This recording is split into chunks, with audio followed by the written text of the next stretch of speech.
Today we are living in times of great disconnection. Disconnection from what? Disconnection from Allah subhanahu wa ta'ala. Disconnection from the ayah.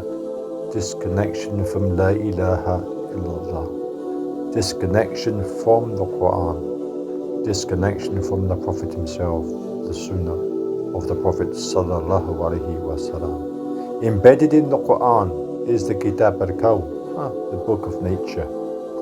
How do we read the book of nature? We have to then learn to read the language of nature. We are so disconnected from the Quran, we don't even comprehend what this Kitab al-Kawn is, because we have no connection with any ayah. So we have to go back to the very beginning. We have to go back to the first two missions given to the Prophet himself, which is there in Surah Jumu'ah, Yatlu alayhim. And then the second mission is Tazkiyah. Why don't you go to the Heartsea Principles?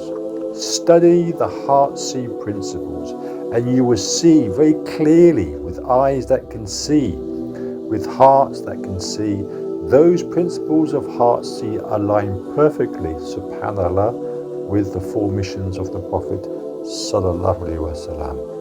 Make tafakkur. Why is this organization called Heartsea? Make tafakkur. Assalamu alaikum. Rahmatullahi wa barakatuh.